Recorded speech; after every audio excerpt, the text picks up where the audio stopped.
Farm for Profit Podcast. Take a listen, have a blast. Farm for Profit Podcast. Learn about farming while having a laugh. Farm for Profit Podcast.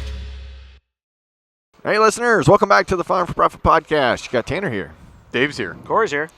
Corey is here. Yes, I am. Didn't we say we weren't going to say welcome back? It's just you're listening all the time now. That's right. We are like all-wheel drive. You always have. Just on all the time. It is. The podcast is always on. Listen. I wonder if Maybe it's one. I wonder if somebody hit play and just allowed it to feed through. I wonder how many hours, how many weeks. You think it's weeks? Yeah. 400 episodes? Hour an 400 episode? episodes, hour. There's more than 400 400 hours in a week, isn't there? 24 times 7 is not 400. That'd be a couple weeks, a few weeks. That's pretty cool. Well, thank You you. could drive to Florida and back, or Georgia. Wouldn't that be a little bit of fun? But we couldn't have done it without you, listeners. Thank you for being a part of this. Thank you for sharing and telling your friends. We haven't asked you to do that for a little while. Please do that. Please continue to tell your local coffee shop folks that, hey, we've got a coffee shop on a podcast. When you go to the bar, you can tell them, hey, we've got bar talk on the podcast. We like to have a little bit of fun. And if you yourself or know somebody that should be a guest, like Wes in our live from last night, apparently we're going to interview Wes. Got to figure out how he's going to put his headset on over his cowboy hat, but we're going to get you on. So send those suggestions to farmforprofitllc@gmail.com. If you got something nice to say about Corey, you can text that to us, 515-207-9640. Well, you can text bad things about Corey, too, Yeah. I guess. Yeah. I mean, everyone else does. Might as well. That's a good one. Yeah. What? No, I'm just thinking about the flow of this show. I'm excited. We're out here in Indy. It's a little warmer today. Yeah. We get to have a conversation with a gentleman that we just met. At least I just met for the first time. Yep. And catch up with him. So is that enough for I'm ready. announcements? I'm gonna introduce him and let's get going. All right, let's do it. No music. Just Raw dog. Raw dog. You are professional. dog. You are a pro. All right. Where have you guys been? We just got back from the Custom Harvesters event where operators from across the country couldn't stop talking about Steinbauer performance modules. Yeah, they're seeing up to 25% more power, better fuel efficiency, all with smarter injector duration and not altering the rail pressure for safe and reliable performance. If you're looking to maximize your machine's potential, go to steinbauer.us and tell them Farm for Profit sent you to get yours today.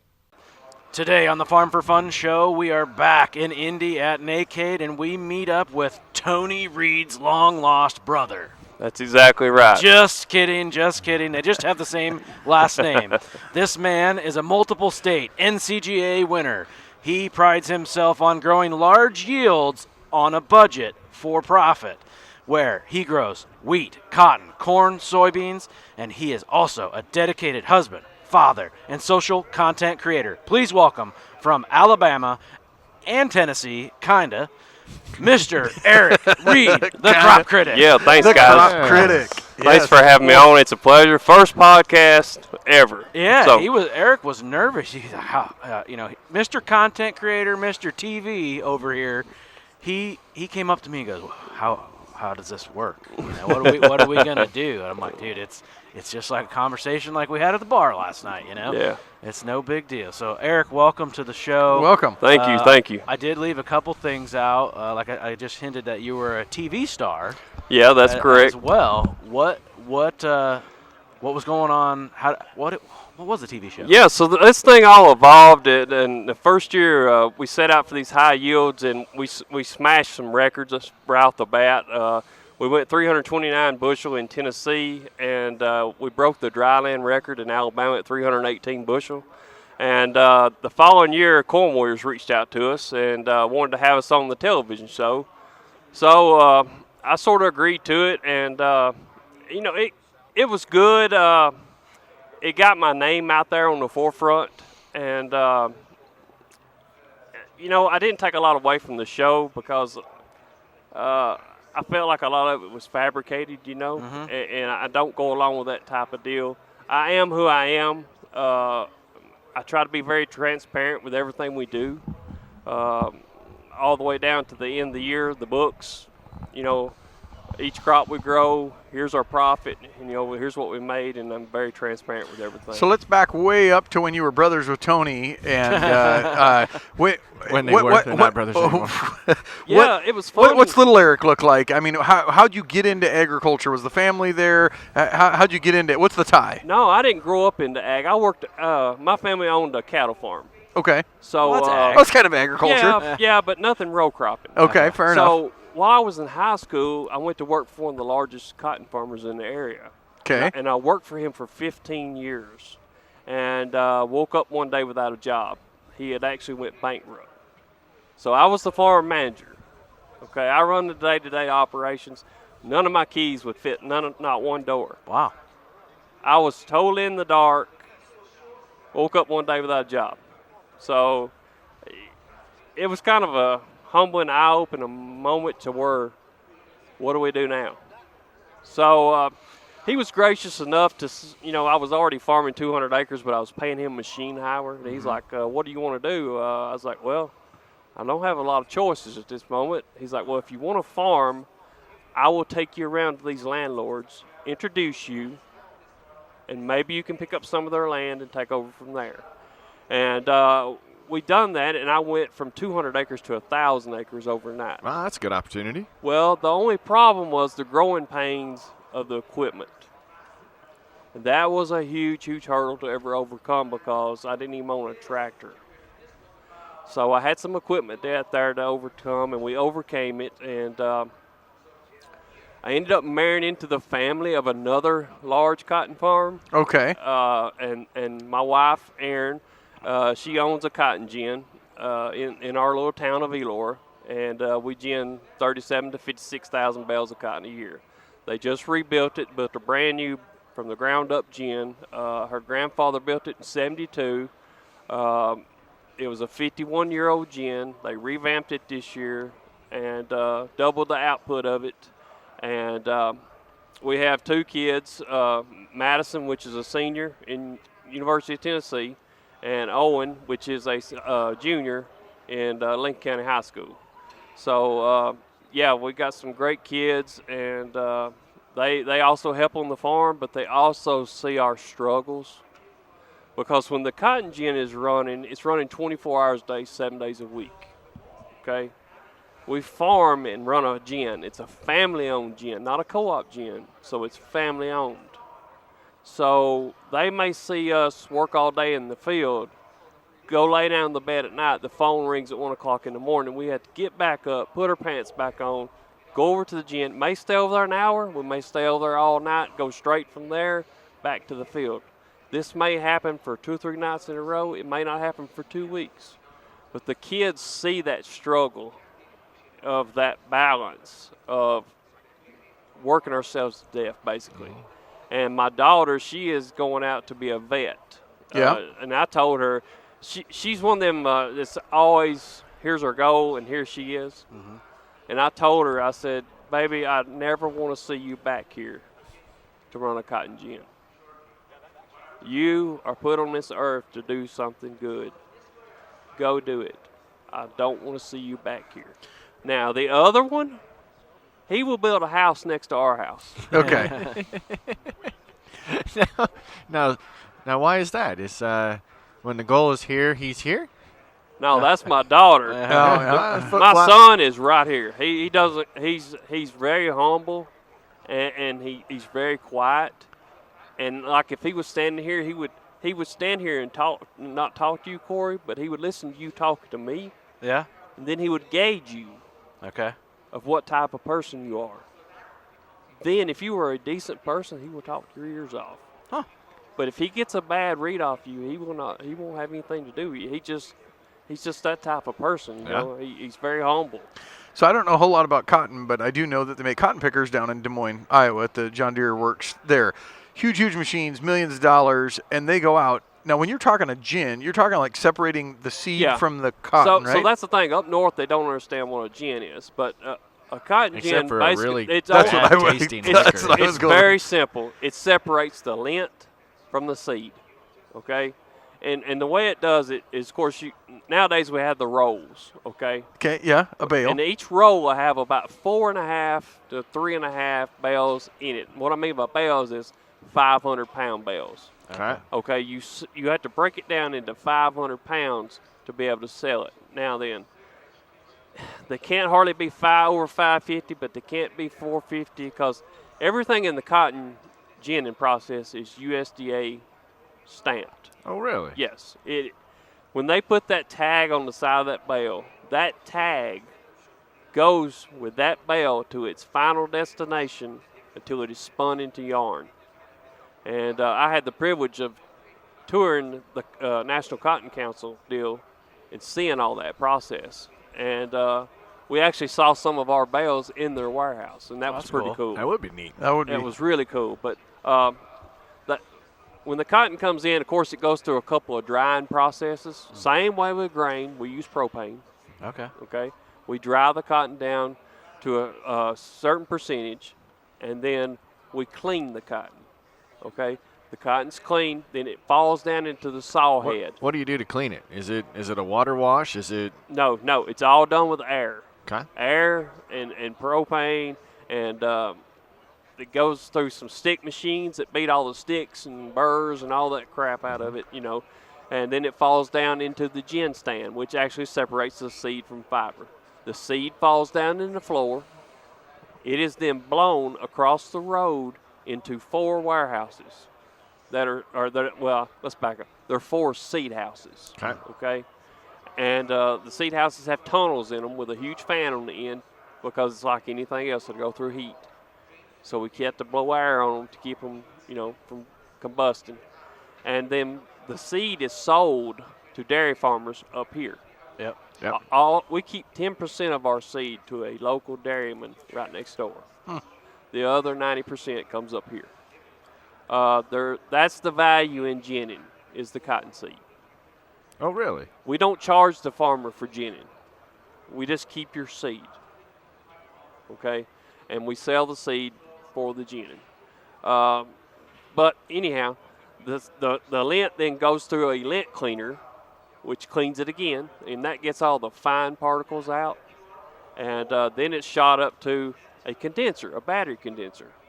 And it's funny, we dry this cotton way down to run it through the gin, but then the battery condenser's job, we add moisture back to that cotton because you can't compress dry cotton. It won't pack. It'll just come right back up. Anything that's dry. Fluff right out. Yep. Yeah, so we add a certain percentage of humidity, not moisture, humidity, back to that cotton in order to compress it and into a 500-pound bale. And then we have an automatic bagger that it shoves it into the bag, it seals the bag, it puts 2 labels on the side automatically, nobody around, and then it's gone out into the warehouse and stacked into 4 USDA bonded warehouses. And then you don't own that cotton. That's still the farmer's own Correct. cotton? It belongs to the farmer, period. Okay? The warehouses are kind of like grain bins. Yeah. They're basically storage. And the farmer pays the storage for however long it sits in our warehouses. And it's not a lot, but it's some, okay? I'm not going to go through the detail of numbers just because it's not right. But these cotton companies, or brokers, I should say, you can't sell your own cotton, okay? If you want to eat beanie weenies all winter, try selling your own cotton. You're just not smart enough. That's why you hire brokers, because they sit in front of a computer all day. They know the ups, the downs, when to dump that cotton. So the brokers may call up and say, hey, we need 37 bales of this, 47 bales of this. So we line it up into a staging area in the warehouse per truckload. Okay? So we may have 25 truckloads staged and ready to go. So these trucking companies call up and say, hey, we're going to be there at X to pick up the cotton. So we have to make sure, and we have a scanning tool that scans that barcode on that bale, and it's already put into that machine, and we know exactly what bale is supposed to be on what truck. And believe me, it has happened. You put the wrong bale in the wrong truck, it's about a $20,000 fine. Ooh.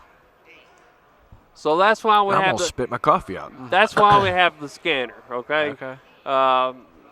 you put the wrong bale in the wrong truck, it's a big no-no.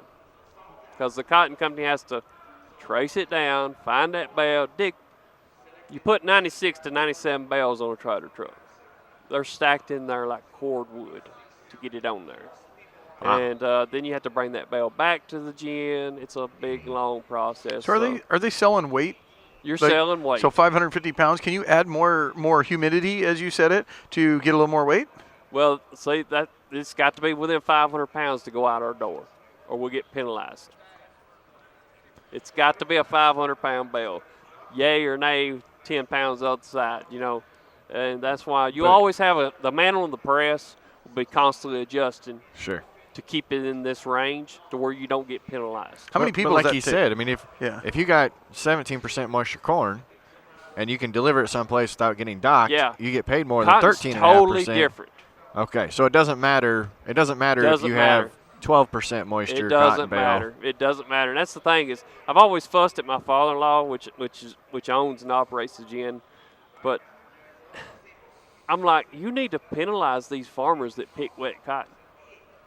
If I take wet grain into a granary, I get penalized. Yep.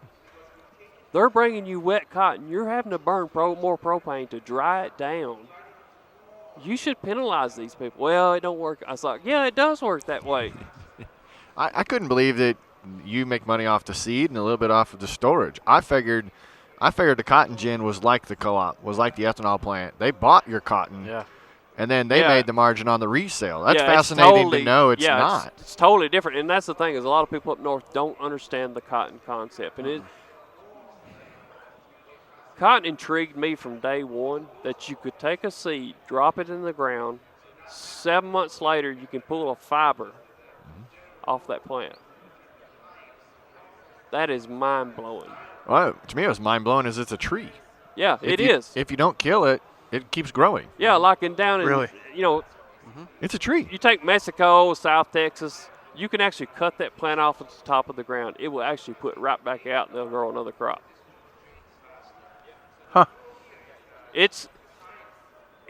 And we use a lot of PGRs. We gotta go visit a cotton. We gotta go visit. Yeah, this. it's amazing. My wife does tour after tour after tour during ginning season. Yeah, now we got a friend. We know where to go. Everybody says she's the best tour guide they've ever had going through the gym because she's very thorough with explaining each process.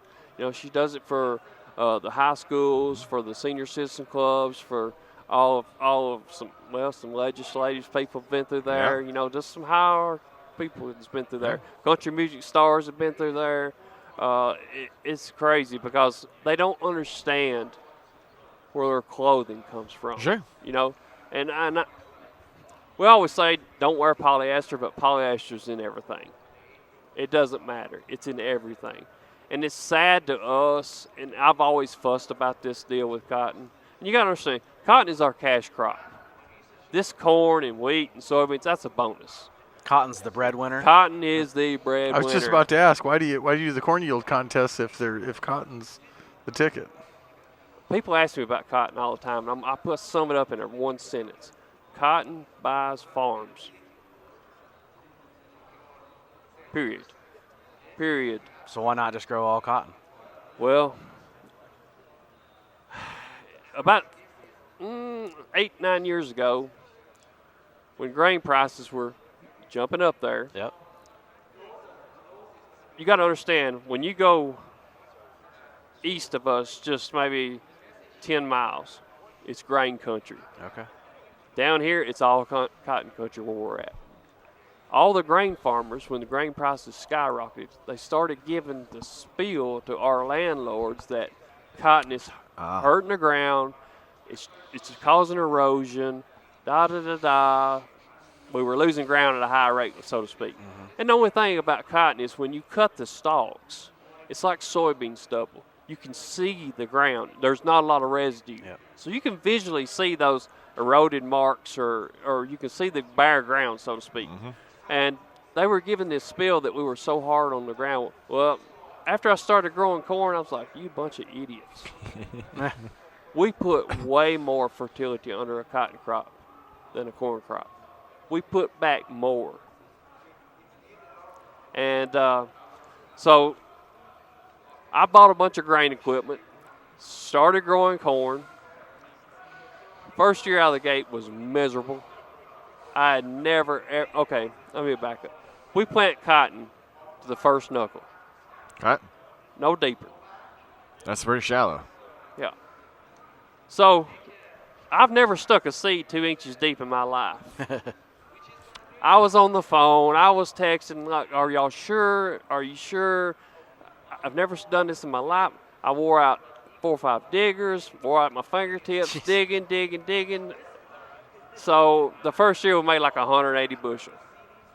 I thought, man, this is not going to go good. And Corey just kind of gave you like a, ain't bad look on his face. Well, first year, never grown it before. 180 is pretty good. but I knew that we left a lot of meat on the bone. Yeah. And I knew there was a better way. So I sat down and I literally picked up the phone and Googled how to grow 300 bushel corn.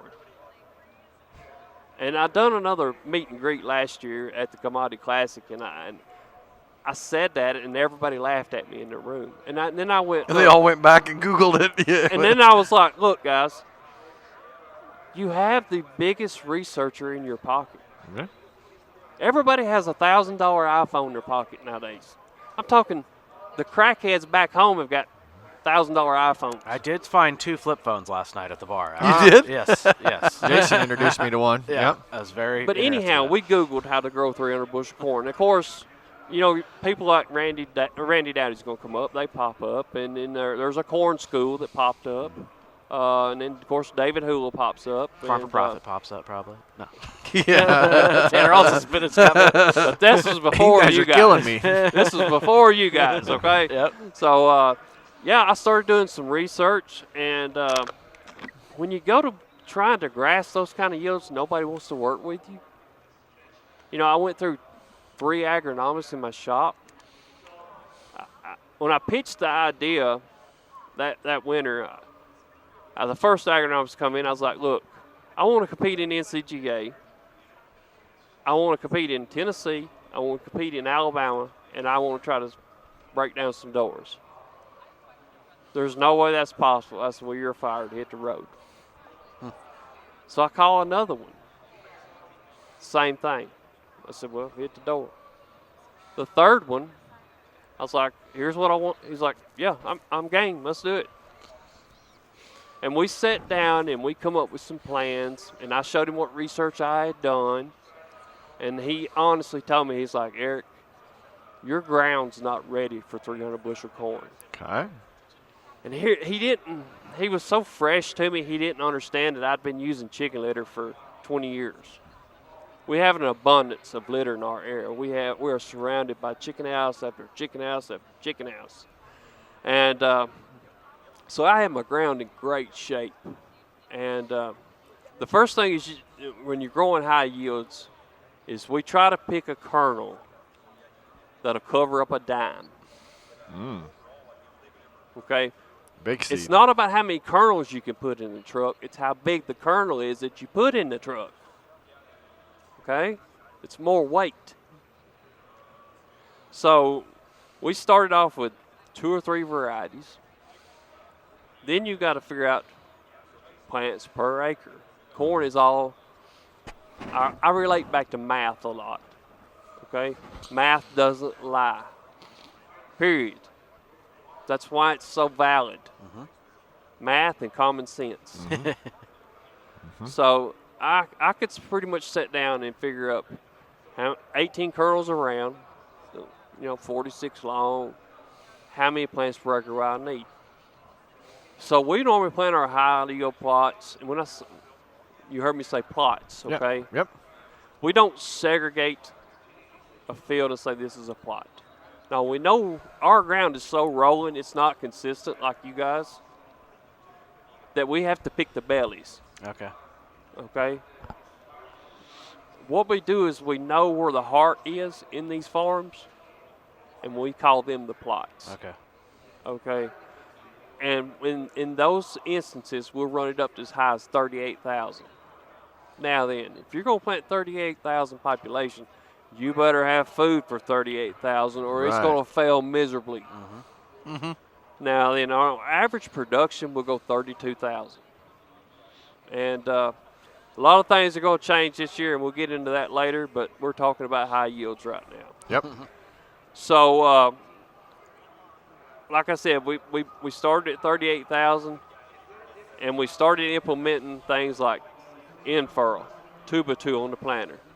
You will never get into this high yield gain unless you have one of those two on your planter. Start with in-furrow. Okay, it's the simplest, it's the easiest. A lot of options there. If you really want to up the game, put 2x2 on your planter. It's a game changer. You need to put a little bit of in out there for that corn plant's early life. And there's not a lot going on in vegetative stage, and we've learned this through a lot of trial and error. Why do you want to feed the vegetative stage? You don't. Why do I want to grow more plant? Right. I want to worry about the reproductive part of it.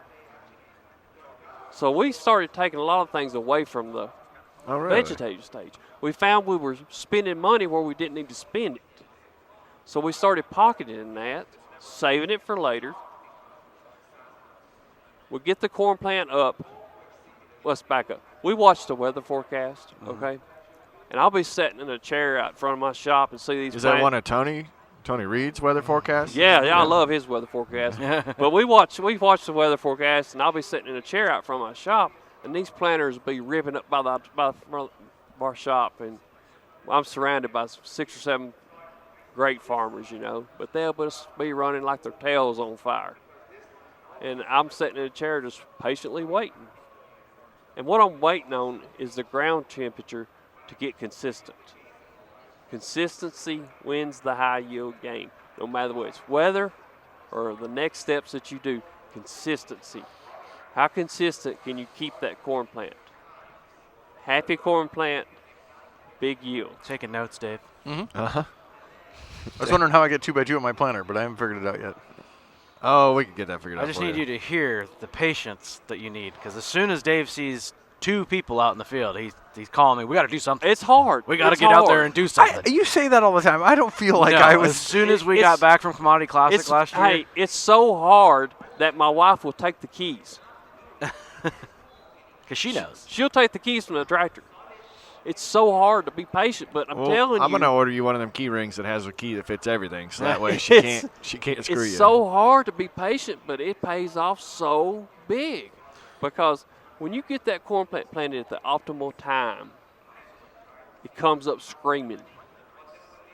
You get even emergence, which is huge. We all know that in the corn game. Even emergence. They all emerge at the same day. You take a corn plant that emerged today versus tomorrow, you're off 8 bushel per acre. Really? Wow. You take the second day, you've jumped up to about 12 bushel.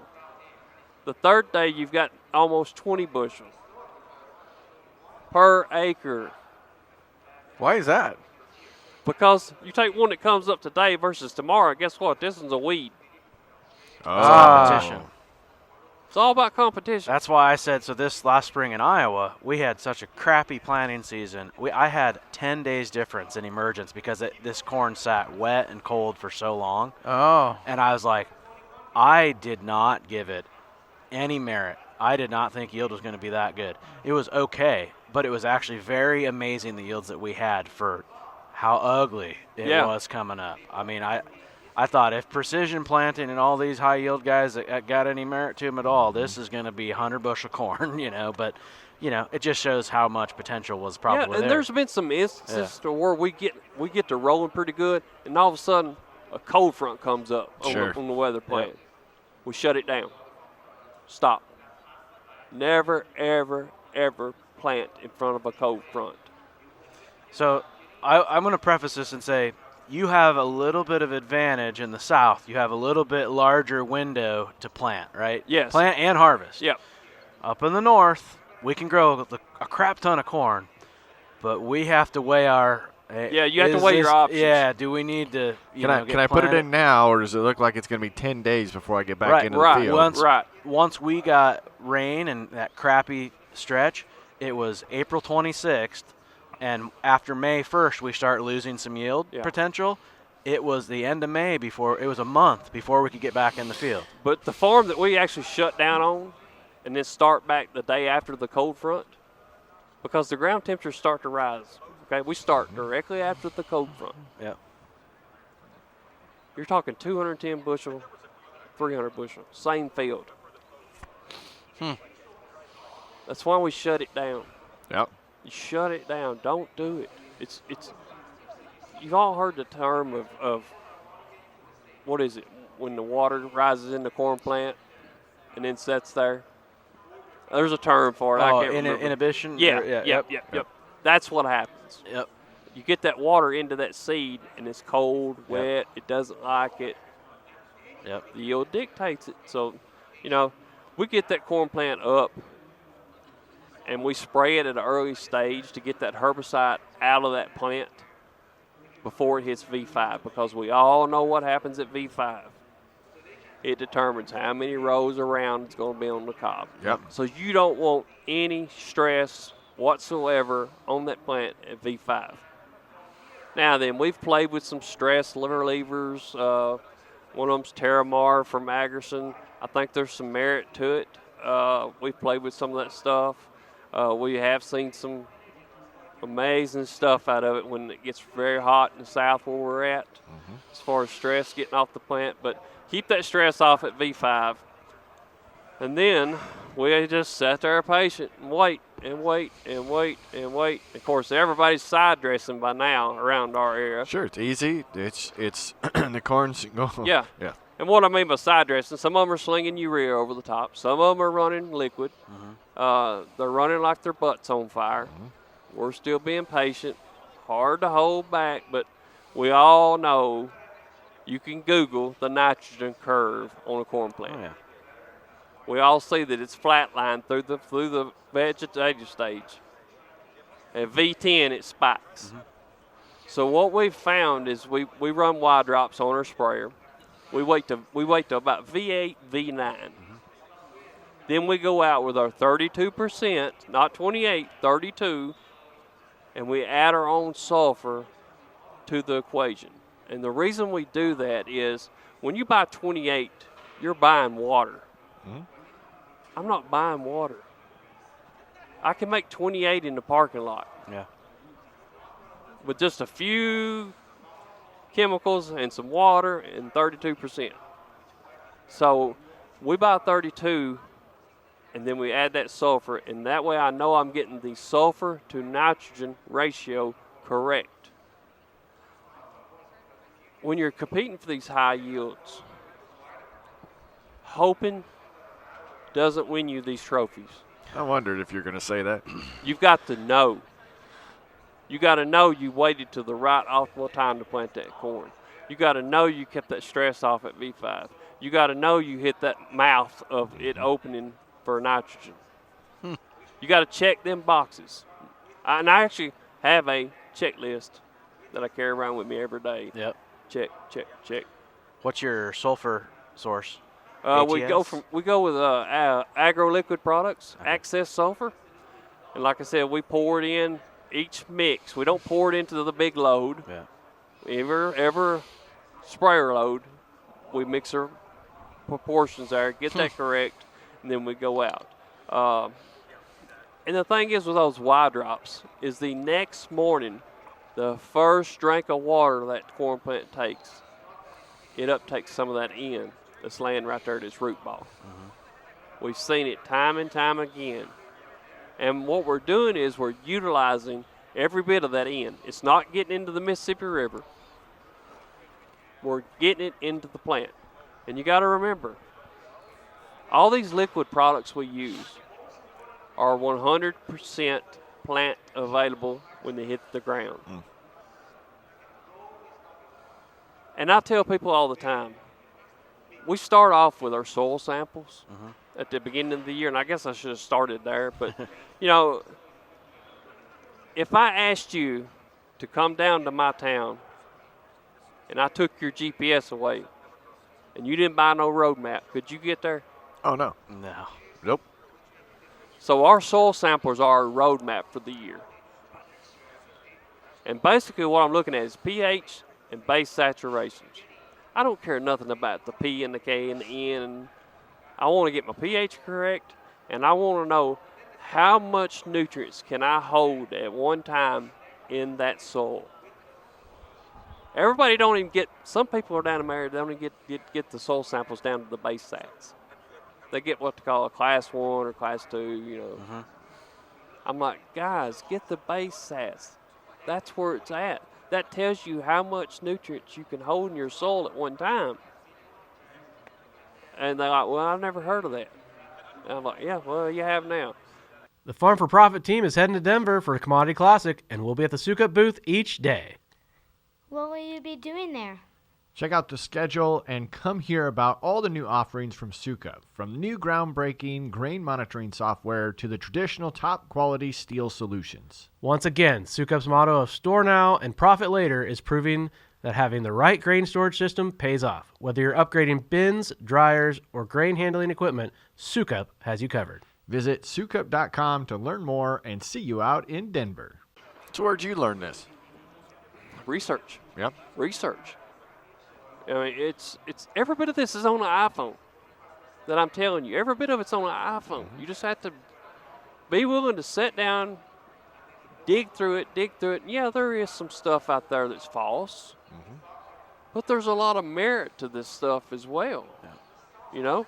And once we get the corn plant up to a manageable height, we start pulling tissue samples. Okay.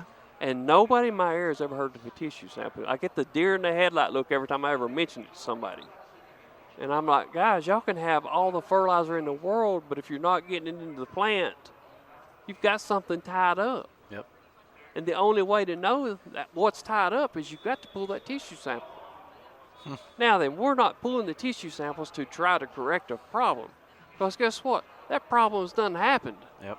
What we're trying to do is cure the next problem that's fixing to come next week. Yep. Because you can spend yourself broke trying to chase fixing that problem. I've seen people do it. Because you may move the needle a little bit, but you got to remember, guys, when you're applying a foliar product, stand back and look at a corn plant. There's not a lot of leaf structure on that plant. How much of that foliar are you going to drive into that plant? 10%? I don't know. And there's no scientific data that even backs any of that up. That makes me want to try and figure it out. There's nothing on it. Because nobody's never tried it. Yep. So, you know, there's a lot happens in reproductive stage, guys. We recently had a drone on the farm, and it's been a huge, huge asset to what we do. We're able to go back into that crop even when we can't go in it with a machine. And we're not so much applying foliar products. I stay away from them. I don't like them. We're basically watching what that corn plant is telling us. It's telling you what to do. And that's another good point, is I've learned how to read the plant. And it's telling me every day what's going on. Now you kind of sound like a hippie. Well, I hate to sound that way, but it can tell you whether it's stressed or whether it's having a bad day. When it's having a bad day, guys, it's having a bad day. You're shaving big yield. And our problem in the South, anytime you see a nighttime temperature with a 7 in front of it, you're shaving yield. You want it to be 68, 67 at night. That's why I like sleeping, that temperature. Because, guys, we have something down there called humidity, Satan's breath. 9 o'clock in the morning, you're already changing shirts because you're soaking wet. And when you guys work out in the hot sun all day long, you want to run, get in the air conditioner, sit down in your recliner at night, correct? Yep. Corn plant's no different. Corn plant's no different. It has to have that respiration period at night to go, it's been a long day. Yep. But we're going to cool off. Have you ever, I don't know if you guys have ever done it up here, but we wake up in the morning time sometime and it's 7 o'clock in the morning, the corn plant's already rolled up. Yeah. We've gotten to that before. Guess what? It had a bad night. Yep. And it never unrolled in breath. Yep. and you are shaving yield big time. Yep. And you know, we've recently moved some of our P&K from up front, saved it, moved it to the rear after brown silk. We picked up 22 bushel by doing that one move. And we replicated it twice in the same field. 22 bushel by that one move. So how do we get you said small field, small plot, use the word plot. What if I farm 5,000 acres? Look, I'm looking for consistency over all the acres, not one field to be 400 and the other one to be 200. So for our listeners that are listening, like, wow, hey, I want to try that. I want to apply that. I want to do that. I cannot literally go out and visualize every plant to see how their stress level was yesterday and did they curl overnight or did they not. I mean, there's a lot of time management there on 5,000 acres. How do we do that? The first thing I would say is buy you a soil sampling machine. Okay. I have my own. You will be amazed at the difference of the quality of sample you will pull. And I give $7,000 for that Wintex 1000 sampler. Hangs on the side of my gator. I pulled some samples this fall. I got the co-op to come back and pull the same field. I didn't tell them that I already pulled it. Their sample was a 5.5 on the pH. Mine was a 6.5. It's a big difference. Here's the thing: these co-ops, and guys, I'm not here to knock co-ops. They're doing the best they can with what they got. Sure. But these co-ops stick an $8 an hour guy intern most of the time on those gators and turn them loose. Do you think that guy, number one, cares about your farm? No. Do you think that guy knows your farm like you do? No. Does he know the good spots, the bad spots? No. After I bought my own sampler and I run an echelon program where I can data log everything, and after I done that and saw how easy it could be for that lazy guy to settle right over there, pull 25 buckets of dirt in one area, click 25 spots on a map and say, call her good, let's go. Call her good, let's go. I thought, yeah, there's some merit to pulling your own samples. Right. So I would advise people to start there, number one. Okay. Start with valid data. Would you base a $500,000 fertility plan off an $8 an hour guy? Remember A lot of people do. Do you remember me talking about common sense? Yeah. That's common sense. No, you would not. A lot of people just get told you need soil samples. But Yeah. And then that's the people who do the soil sampling. Yeah, that's right. And it's, Yep. conversely, I don't want the CEO to change toilet paper. yeah. So if you're the CEO and you're making the big decisions, do we really want the CEO doing an $8 job out in the middle of the field? No, you need to train your staff. It's I you're not gonna can play change- that both ways. I but mean, if you want to up your game, that's what you got to do. Sometimes the Yeah, CEO has it's to what get you his hands asked. dirty. So I want to play a little devil's advocate here on high yield guys. I'm going to call you a high yield guy, right? Because you were on Right. TV talking about it. A lot of guys go, that's not possible. They just throw hundreds of dollars. They're That's not the profitable. total But I misconception. want to say, yesterday you said multiple times, people are like, you're the high yield guy. You're like, no, I'm the profitability guy. Yes. That is what I'm here for. What we do in this high yield situation is we take a few valid merits out of that, what we learned here, and we move that to our production acres. That's the gain from it. I've got a whole shelf of NCGA trophies. I'm talking a huge shelf that we've won in 7 years. There's probably 45 trophies on that shelf. That's great. It's eye candy. Okay? But the validation to it is what we have learned through that process and moved it. My whole farm average year before last was 292 bushel. Wow. Dry land, no water. Okay? The year before that, it was like 280 something. Our county average is 180. Whoa. The first year I done all that, I got audited by the county extension office. They were like, 329 bushel. We're coming to look at you. Yeah. Yeah, got audited. It was a yield audit. take that, what you learned over here, move it to your production acres, and in turns, get your whole overall average up. So you don't do all the same stuff that you do with your small No, plots. because You're look- saying you take the best 2 or 3 things with the biggest yield bump Exactly. and say, all right, now let's apply these. Exactly, because and that's the misconception that we get is we throw all this fertility on this plant. That could be so far from the truth because everything that I do is banded in a 6-inch band. So give us 3 of those nuggets.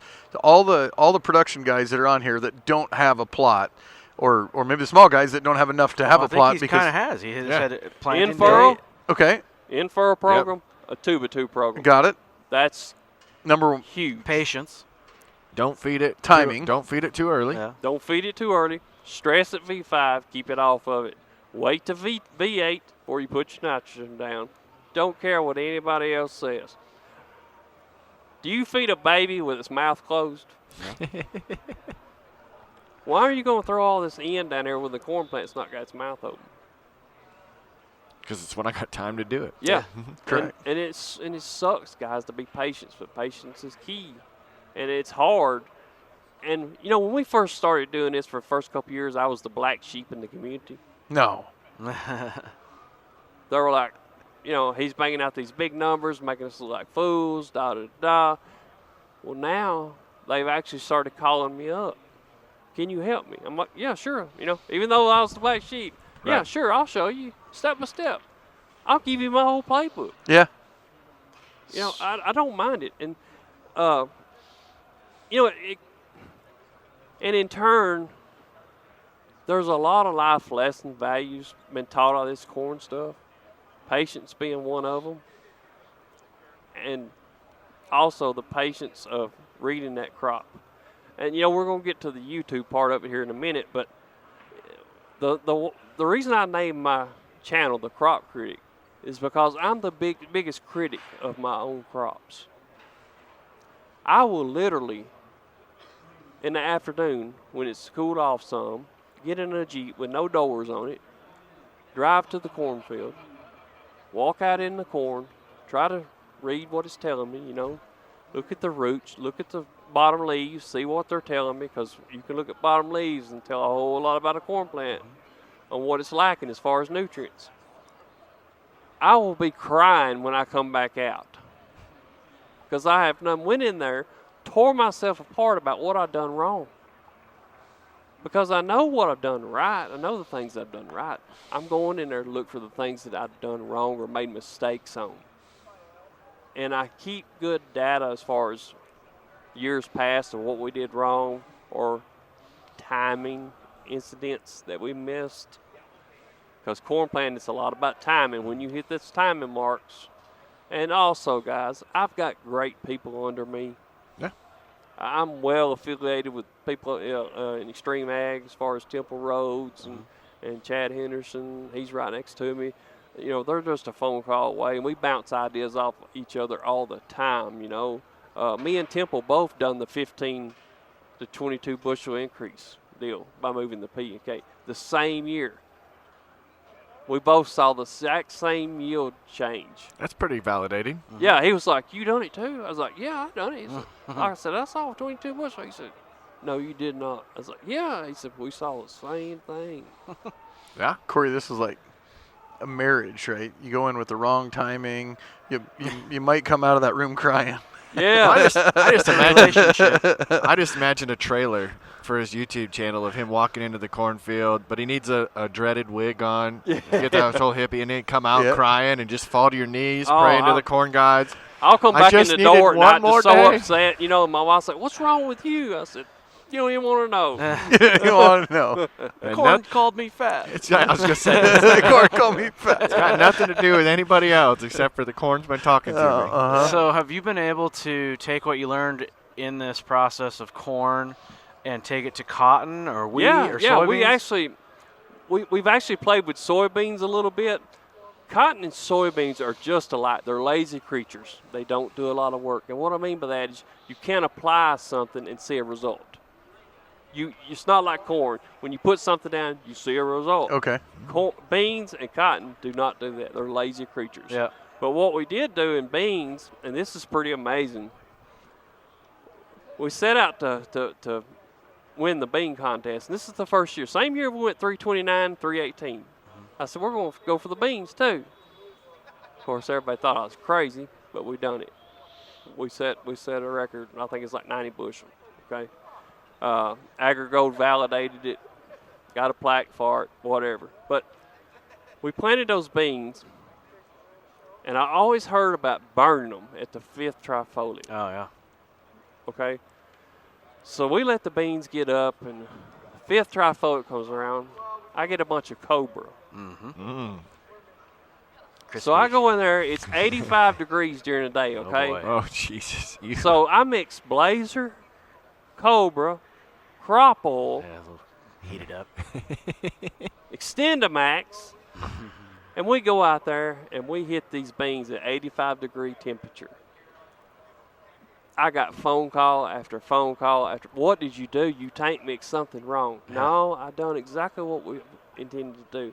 We burnt the snot out of those beans, and what it done is it tricked their mentality to, oh, we're hurt. So we put out more limbs, more pods.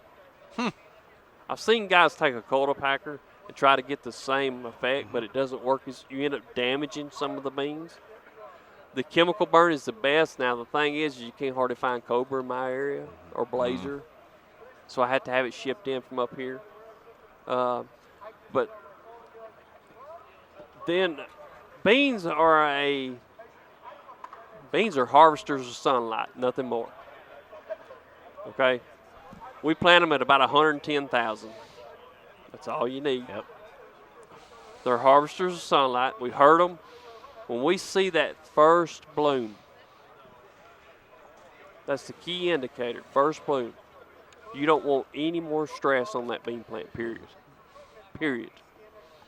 But if you can get them blooming before that summer solstice hits, you've won the race right there. It's a home run after that point. And we don't do anything. We hit the old R3 fungicide application. We all know you can bump some yield right there. Yep. We put a good fungicide on it, R3. We leave them alone. That's all we done to the beans.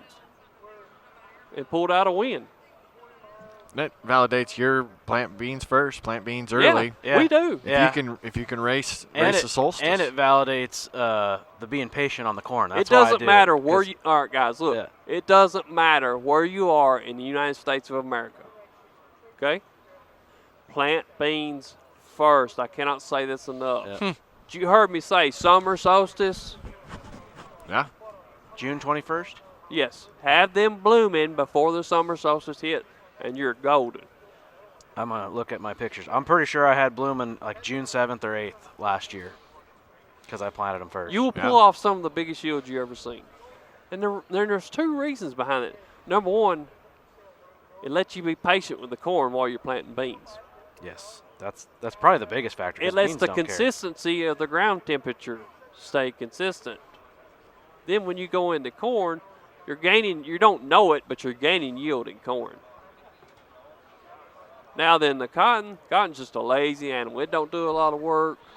June 7th. There you go. 2024. Yeah. Bloom. It's game on.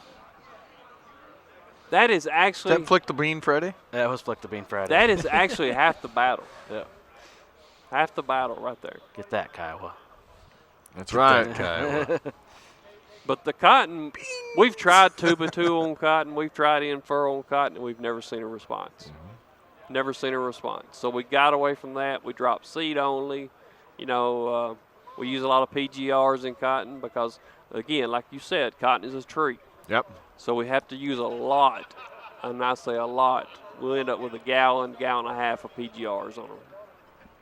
Yeah, it's just to get it to stop growing. Yeah, because it'll just grow. And what you do is you try to compress that plant. Compress it. It limbs, you know. And you don't want a cotton plant over this tall. What about the song "I'm Walking in High Cotton"? Yeah, that's good for lyrics. That's a lyrics and femon, you know what I'm saying? Okay, fair enough. Yeah, you don't want it over waist high because then we call it rank. It's just run away. And it'll just run away. I've seen cotton as high as the windshield on a cotton picker before. That'd be a fun video. We done some custom harvesting for a guy, and it was actually slapping the front windshield when we was picking. We was like, what are we even doing here? So we've talked a lot about high yields and all that, but we do need to get to your YouTube channel and what you're doing now on all the socials. Yeah, so when we left Corn Warriors, we kind of got a sour taste in our mouth there. When you have a camera in your face for 24/7, a whole year, I mean, all year long, you're filming. I mean, they would set up in my shop. I would have to leave my driveway, drive down the road, turn around, come back into my shop. I'm like, guys, you can film me walking from the door to the shop door just as easy. Or we need to do a retake. I'm like, you can't retake some of this stuff. Yeah. You know, I mean, this is expensive. It left a sour taste in my mouth. Already went to the bathroom twice. I can't do it again. So when we started getting some validation in the high yield stuff, everybody was like, man, you should start a YouTube channel trying to explain some of this stuff. Mm-hmm. And when they said it like that, it was like, you know what? When I set out to very first start this, nobody would talk to me. Mm-hmm. Now everybody's going to listen. And so we started a platform, and we got about 5,000, 5,500 followers in 1 year. The Facebook is much, much more. But I started teaching people each step and showing people each step that we were doing every single day as far as watching everybody run by with their planters. I'd film them, everybody running by, me sitting here in a rocking chair drinking a cold drink. You know, I'd show each step of it along the way. Nobody does this, okay? Mm-hmm. The high yield guys are so damn secretive. Protective. They won't give away nothing. And I was spilling the beans, just spilling the beans. And here's a lot of things, guys. What works in my area probably not going to work in your area. What works in your area probably ain't going to work in mine. But there's some takeaways from it that will, like the patience, stuff like that, you know. So we went throughout the year, the first year, showing how to grow 300 bushel of corn. That was what the first video, I think, started off, how to grow 300 bushel of corn, something like that. And it picked up a lot of steam. More steam than I could really roll at one time, you know. And it went really well. And everyone that was watching or viewing, we got awesome feedback off of. Because I don't like negativity. I will, like I told you yesterday, I keep a little notepad of everybody that's made a hate comment. And when I bump into you at a farm show, I'll call you out. But we've had good people validating everything. And the comments come back clean. We've actually started mentoring some guys. And I've had people tell me, like, you should charge for that. You should charge. I mean, you could charge $5,000 and $10,000 a year. I actually had one guy. We were, where was we at? We was at some conference last year, but he walked up. He said, "I'll pay you $15,000 if you will help me grow corn." And I was like, "Sure, that's a lot of money." I mean, yeah. And I thought, I said, "No, I'll teach you for nothing. I'll teach you for nothing."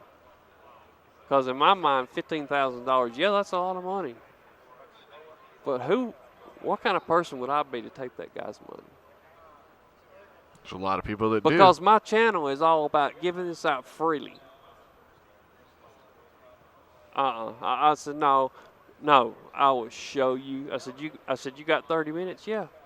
I said, well, come with me. And we sat down at a round table, and I went through the whole spiel, give him my cell phone number, my email, da-da-da-da. So that's great to a point. Like, it shows how good of a man you are. But if everyone in this room now came to you and needs your time, it's actually going to start taking some of your time. And now you're not going to be able to go take that tissue sample and all that. So, like, I mean, we don't know where it's going to go from here. Right. I mean, at some point in time, we'll have to set some kind of guidelines for it.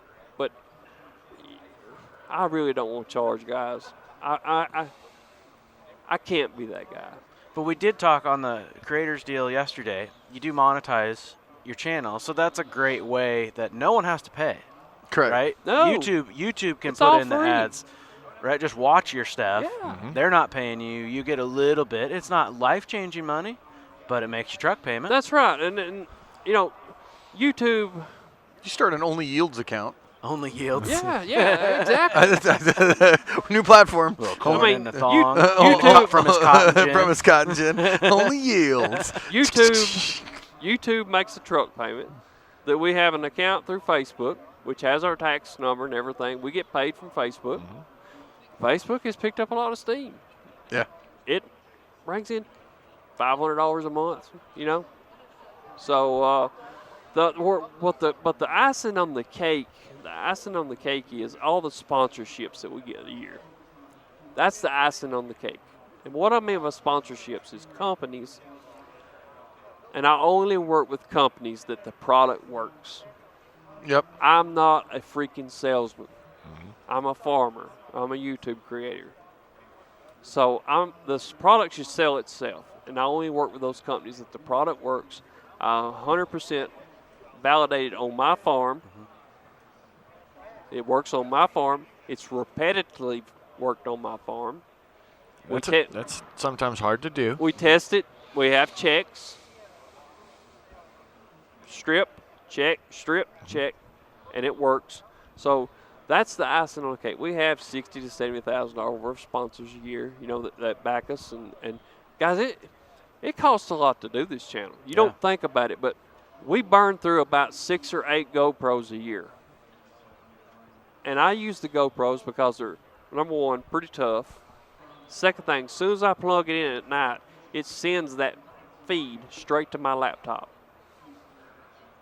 Automatically. It's there, ready to be edited down, But it costs a lot to do that with cameras. Taking my time's pretty valuable. Taking the time to film. We film every single day. No matter whether me and the family jumps in the car, goes on vacation, guess what? The cameras come too. Because people, once they're a part of your life, they want to see everything you do. Okay? Now, there's some stuff that we don't show, but still. They want to see Just us. like he said, he's never put a seed more than 2 inches deep. Yep. That's also not been on camera. Yeah, but we take the camera everywhere, you know, and we put in some funny clips, you know, of the kids picking up the camera, making goofy faces or whatever. We throw a little fun stuff in there. It's not all educational, you know, we throw in some fun stuff here and there. But when you're a YouTube creator, and I've had to learn this, you've got to keep these people tuned in, okay? And that thumbnail that you take, that is 95% of the video. Yep. You've got to capture that truck being stuck or spilled grain everywhere.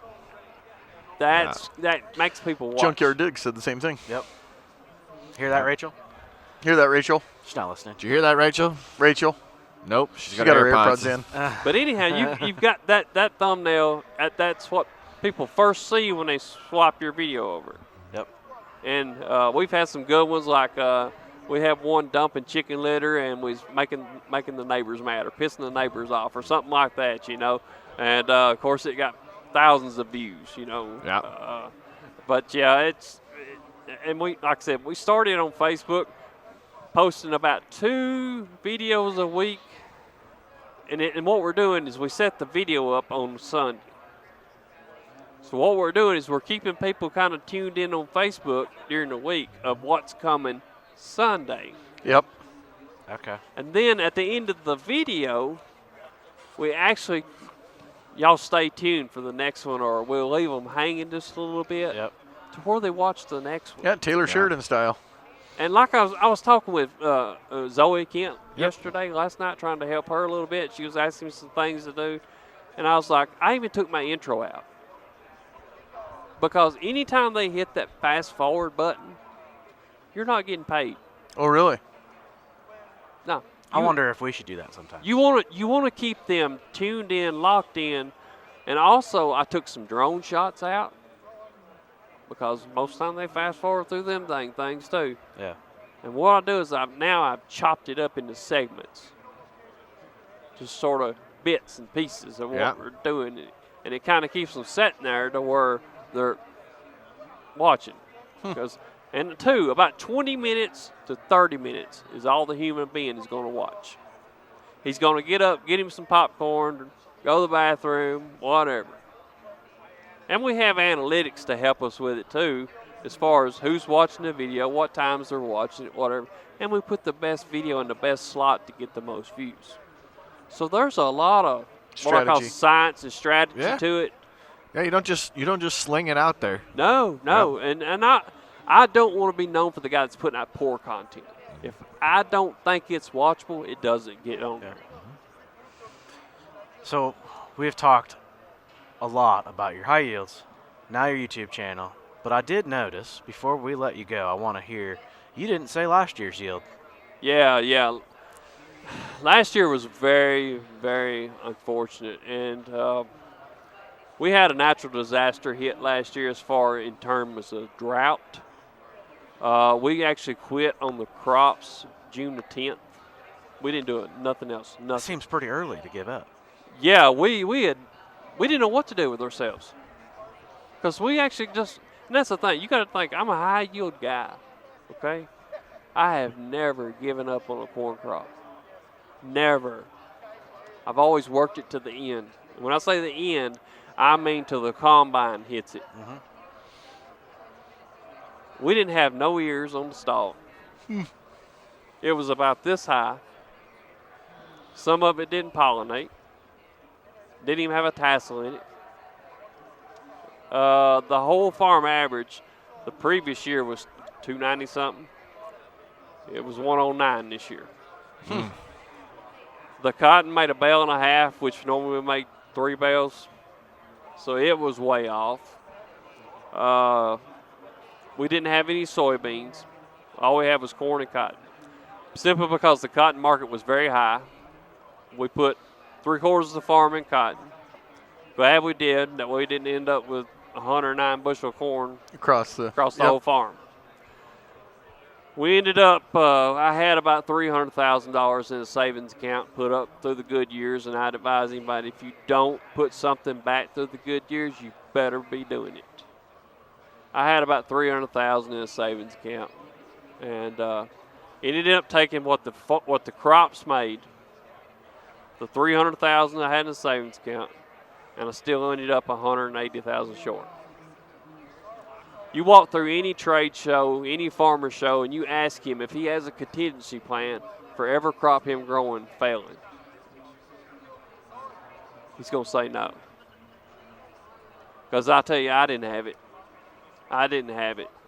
No crop insurance? Yeah, we had crop insurance, okay? And we had some corn money. I'm not going to go through what we got, but we had some corn money. We also had some cotton money. But you got to, I put the corn money into that play too. Okay, now what we done is I told my wife, I was like, look, we give up on this crop in June. What if I would have worked this thing on to the tail end? I said, how are we going to go into 2025 knowing I quit in June and got to work the next one all the way to the tail end? And I wanted to know where we was bleeding money. Because when you get in financial trouble, only 2 things does it. Your equipment debt or your lifestyle. You're either living like the Joneses when you should be living like the Jeffersons. And what I mean by that is that you run around in new Denali pickups when you should be driving used trucks. Me and my wife both drive used pickup trucks or used cars, used trucks. We live in an old house. We give $179,000 for the house, 4 acres in the shop, farm shop. We bought it at market value. It's not our lifestyle. My equipment, I owe for 3 pieces. 2 of them be paid off this spring. So it's not equipment. But what had happened was the inputs were up. And those are really out of your control. And they're out of my control. So we bled a lot of money up here, guys. Yeah. So now we're making changes for 2025. We are not going for NCGA. We are not going for high yields. Simply because I've got to try to rebuild what we've worked for the past 7 years. You know? No longer high yields, you're focusing on high profitability. So you wonder why we're going to do this, okay? And I told y'all yesterday, we dug this hole, right? Well, I left the shovel in the bottom of the hole. That's a good thing.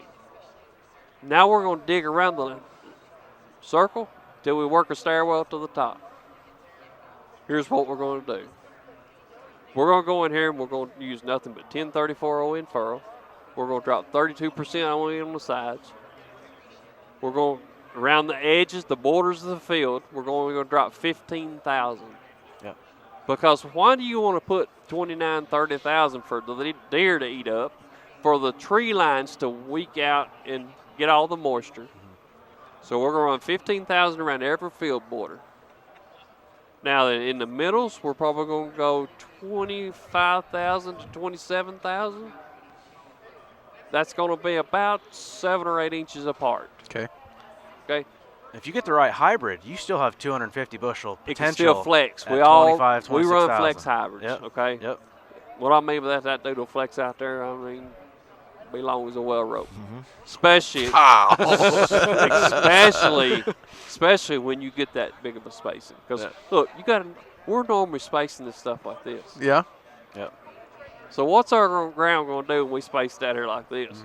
She's going to build a monster ear. I've found on our own farm we have actually cut back populations in corn and soybeans, but just to be more consistent. And I found our yields have gone up. And because of guys, it. here's the thing: you walk around, and as a farmer, we're all tied up about how many bushels we can make per acre.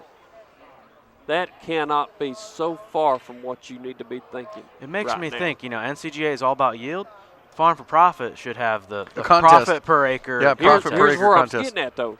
Now we are more focusing on how can I make my farm profitable, not bushels per acre, profitable per That's a good acre. idea. It sounds like a great idea. Yep. Because what, and also, guys, I think you just need to start your YouTube videos. Like I've been listening for a while. It used to be like, "Listen, son." You need to say, "Listen, Yeah. son." Like with your drawl, that make me want to watch. yeah, and I even broke it down to my equipment. When we found out we were in this predicament, I wanted to know what each piece of equipment was costing me per acre to own and operate. I have a 24-row 1775 NT planter. It's got one payment left on it. That planter, just to give you a perspective, is costing me $21 an acre to own and operate. That is double from what I need to be. Wow. But it's important. You want it 2x2 and you want in furrow Right. and But I had a Kinsey 12-row that would have done the same thing, and I traded it for a 24-row. Yeah. Hey, but you had Mistake number one. The 24 row makes sense up where we're at because we have the small window. He has a little bit larger window, can be patient. And y'all don't know about this, but I'm going to tell you another screw up I made, okay? 2 weeks before they shut the country down, I signed the contract on them to build me a new bin site. 2 55,000 bushel bins, 10-inch loop, 1 pit, 4 fans, heated with blowers on them. I signed the contract on it 2 weeks before they shut the country down. That was the biggest mistake I've ever made in my life as far as farming career. The bins get erected. Now we can't find a 400-ounce meter base, I know. 2 400-ounce breaker boxes. There was none in the world. Yeah. I have some great connections in the electrical community through the gin. Plumbing in Lubbock, Texas, everywhere. There was none. So the bin sat there for 2 years empty. $98,000 a year payment. can't do anything with it. The third year, we get them operational. We put corn in it. That was the year that when the combine started, the corn prices went. So we lost a bunch of money in the third year. Now the fourth year, which is this past year, we actually made some money. And two, I sell a lot of corn to Jack Daniels. I live right next door to Jack Daniels. So I sell a lot of corn to Jack. They pay a premium. They called me up this year. They were the same price as the local elevator. So, I mean, we sold our corn to the local elevator just because it's 1 mile down the road. We don't have any trucking involved. Will these corn prices ring out? Absolutely. Do I think they're about to? Absolutely. Because we've been in this belly for a while now. The best thing for low prices is low prices. Yeah. We're actually, I really think we're fixing to be on the upswing. I like that. It's who can hang on, who can tread this water. Yeah, who's going to be there? I feel like we got a little lower to go before we get there, and mainly because soybeans aren't worth anything right now. And so I think there's a lot of soybean acres switching to corn. I've heard it from my seed customers, and I got a feeling we're going to grow 95+ million acres of corn. Probably. Yep. And then you guys are growing 300 bushel corn down there where you didn't grow corn. So I do feel like we have a potential for a glut of corn. Now, I hope we're on the uptrend. I do too. I do too. And guys, you've got to be smart about this. And I would advise anybody out there, if you protect yourself. We can't do anything about the price of corn, okay? There's nothing we can do. But what you can do is you can protect yourself through marketing, okay? Buys, holds. Yep. There's a lot of Puts, protection calls, there. Yeah. Yep. Protect yourself in the markets. It'll come back. But be smart on your operation, guys, because you can be gone in an instance. No, I mean, if I have another crop like I just had, I will be gone. There's no question if, ands, and whats. I mean, it got so bad this past 3 weeks, I spent about 3 weeks in a liquor bottle. I was to the point to where, let's call DeWitt auction, let's line it all up. Called David. Yeah. Call Whitaker auction. I was to the point to where I didn't even care anymore, and it was so sad. I mean, I was down, out, kicking the can down the road, you know. And my wife's like, "Look, Eric, you cannot line this stuff up and sell it." She said it will bring nothing in this used market. It won't. No, not right now. Yeah. And I run a S660 combine, so it's a smaller machine. It's a nice machine, though. It'll bring 30,000. You know, just because it's a S660. Yeah. Nobody wants it. And the cotton picker, it's paid for. I've got a bunch of equity built up in it. And that's another thing, guys. Build some equity in your equipment. That's like having money in the bank. Money in the bank. And these cotton pickers are expensive. I think if you order a new one today from a factory, it's $1.3 million. Yeah, that's what they're saying, yeah. And then guess what, guys? The only thing it will do is pick cotton. It won't shell corn. It won't cut beet. It does one crop. And they're super expensive for what they are. But, again, protect yourself.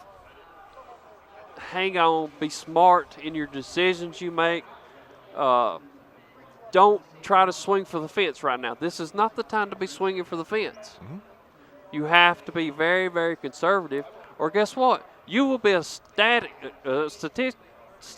to the rest of us. Yeah, it's 4th and goal. Yeah. You need to run the play that's going to work. It's like me. I had to back up and punt. We shut down YouTube for a whole month. Everybody burnt me to the ground on social media. Why ain't you put I'm unsubscribing? I'm like, dude, if you only knew my situation, we are sitting over here restructuring, trying to figure out how we're going to save this. You have no clue. Yeah. YouTube is my last thought. So how did you kick the funk? How'd you get out of the bottle? How'd you get that? Well, my wife just said, look, we can do this again. Yeah. We're just going to have to be smart about it. The first thing is we had to find somebody. I've never took a crop loan out. Never have. We've always run off of operating costs. So we had to find somebody that would even talk to us and get a crop loan. So Farm Credit said they would do us, take care of us. So She was just like, set me down, like, look, we can do this. You're just going to cut a lot of stuff out. We actually cut an employee. We had to let an employee go. I hated to do it. He was a valuable asset, but that was $45,000 a year I put back. I got about $60,000 worth of chicken litter piled up. We're probably going to liquidate some of that to free up some cash. There's just some moves we're going to make. And I would never sell my chicken litter. Okay, it's the gold. But sometimes you've got to sacrifice things to. You want to upright this ship, or do you want to take it on down? Yep. All right, this has been. I know after talking to you the last 24, 48 hours that I knew that there was going to be a lot of value in this episode. I appreciate you putting the cards on the table. Yeah, it's such a joy to share our story, and just think, 2 years ago we were on top of the world. I had the world in my hands. Now guess what? We're the little guy again. Yeah. And I said this in a wrong way, and somebody corrected me on it a few days ago. I said, what I do this next crop year is going to dictate who I am as a person.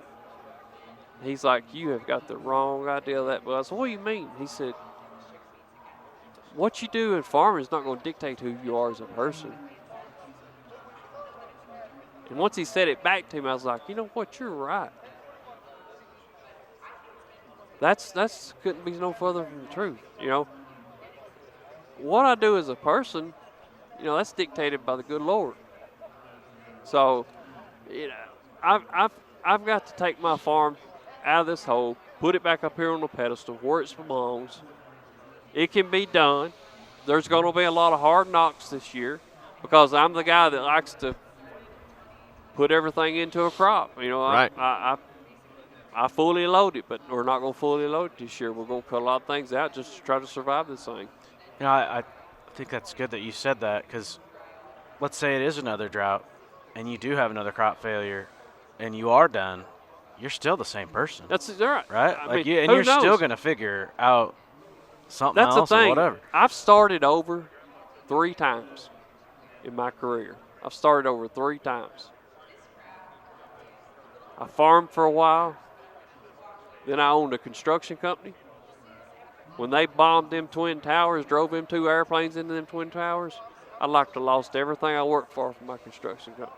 It was like you reached somewhere and you flipped the light switch off. Nobody called. Nobody wanted to spend any money. And I actually sold it out before I lost my house, everything. Now, I was single at the time. A guy walked up, another larger construction company. He said, hey, I know you're struggling. What do you take for it all? I throwed him a number out. He bought it right there on the spot. Wow. No, And I've never, the thing is, Corey, is I thanked that guy numerous times because he saved my tail. Yeah. He saved my tail. When that happened, we started farming hard. Yeah. Because it's all I ever known, And we started farming hard, but yeah. Yeah. It's a great story. It is. So it's Crop Critic on YouTube. Yeah, look me up on YouTube. It's called The Crop Critic. You go on Facebook, it'll be just my name, Eric Reed. We also have a Reed Sunflower page. Also, that's another thing I didn't mention. We grow about 30 acres of sunflowers a year, and we never take them to harvest. Just for pictures. Just for pictures and a dove shoot. Agritourism. Yep. And it's all cash money. But, yeah, we have 2 pages. Y'all look us up. Don't forget to hit the subscribe button.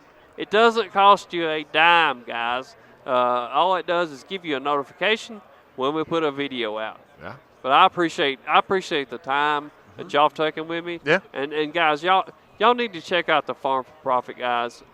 I've been watching their podcast for a very long time now. Even though they haven't known me, I've been watching it for a very long time. They take a lot of pride in what they do, and they interview the correct people. Thank you. The people that have the largest small voice in agriculture. We appreciate that. And 2, look what they're about. Farm for profit. that's what my whole spill's been about. Yeah. For the next year. Yeah. For the next year, farm for profit. Yeah. No, this is our pleasure, and I know it won't be the last time we talk to you. Oh no, You know, no. it's just the tip of the iceberg. Yeah, as far as that. we'll see. I guess y'all are coming to Louisville. Yep. We'll see everybody in Louisville again. Yep. I'm looking forward to it. Awesome. Corey, what do you tell the listeners? Crack a cold one. You deserve it.